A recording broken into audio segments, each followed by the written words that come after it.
Hello चिकित्सक, जैसा कि आपने थंबनेल को देखा, भाई नीट स्टूडेंट स्टडी फिजिक्स, ये बड़ा ही कॉमन क्वेश्चन है।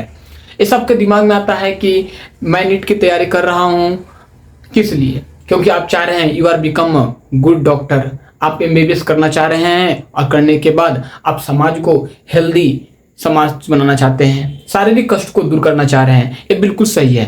तो ये भी समझ में आती है कि बायो पढ़ना इसलिए जरूरी है क्योंकि आप जानते हैं कि बायोलॉजी में बॉडी की ह्यूमन एक्टिविटी, बायोलॉजिकल साइकिल, सारा स्ट्रक्चर सबको आना है, ये तो समझ में आती है।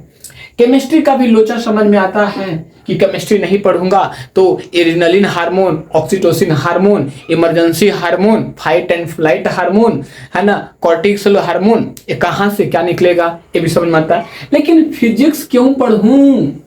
फिजिक्स क्यों पढ़ूं? तो मैं आपको बता दूं, बिना फिजिक्स पढ़े हुए आपका एडमिशन ही नहीं हो सकता है कहाँ, कोई भी मेडिकल कॉलेज में। पहली बात। दूसरी बात यह है कि अगर आप इस समझकर पढ़ रहे हैं कि फिजिक्स आगे नहीं पढ़ना है तो आप ये क्या है, भ्रम में जी रहे हैं, आपको पता नहीं है इसके बारे में।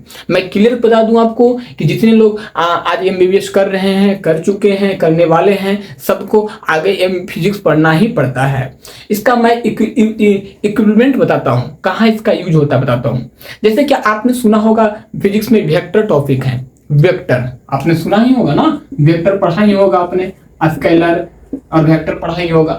तो वेक्टर का इस्तेमाल जो होता है जब डॉक्टर ईसीजी का करते हैं, इलेक्ट्रोकार्डियोग्राफ का जो इमेज बनता है, वहां पे वेक्टर का डायरेक्शन करने में एक बॉक्स जो है उसको करने में, कैलकुलेशन करने में हेल्प आता है।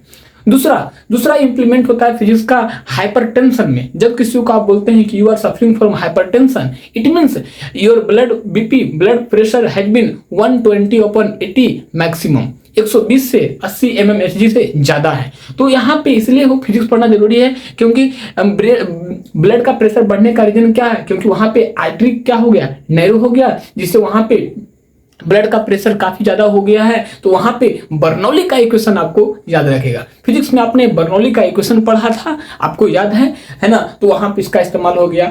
थर्ड वन आप पढ़ते हैं मैकेनिक्स, पुली वगैरह पढ़ते हैं। अब बताइए कोई बंदा जो एक्सीडेंट में हाथ पड़ गया, टूट पड़ गया, हाथ फट गया, है ना, हाथ टूट गया, पैर टूट गया, कमर टूट गया, तो वहां पे डॉक्टर कितने वजन का, कितने केजी का, किस एंगल पे लाके क्या उसको कितने वेटेज को लटकाया जाए ताकि उनका क्या हो, ज्वाइंट बोन ठीक हो जाए।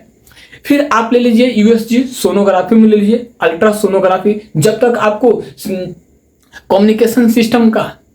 कम्युनिकेशन सिस्टम का जितना भी करंट का आपके पास जानकारी नहीं होगी तो आप किसी चीज का एक्सरा को आप नहीं समझ पाएंगे, नहीं देख पाएंगे। इसलिए फिजिक्स फियर नहीं है, फिजिक्स फियर नहीं है, बल्कि क्या है, फिजिक्स स्ट्रॉन्ग करना होगा तब जाके क्या है। इसलिए आप देख पा रहे हैं ये बेचारा जो है ना, ये क्या है, ये बेचारा का आंसू निकल रहा है। इसलिए क्योंकि फिजिक्स को देखने के बाद इसको समझ में आया कि बायोलॉजी इंपॉर्टेंट है, केमिस्ट्री इंपॉर्टेंट है, लेकिन फिजिक्स क्यों है, तो मैंने आपको बता दिया। आई होप आज के बाद आप दिमाग से निकाल लीजिए कि भाई नीट स्टूडेंट स्टडी फिजिक्स, क्योंकि फिजिक्स पढ़ेंगे तो आपको सारा आगे का जितना भी इक्विपमेंट है इसका जिसका एप्लीकेशन जहां करेंगे, जहां इस्तेमाल करेंगे, वो इसका इस्तेमाल दिमाग से करेंगे। तो है ना, तो फिजिक्स से डरिए नहीं, फिजिक्स से लड़िए। Thank you.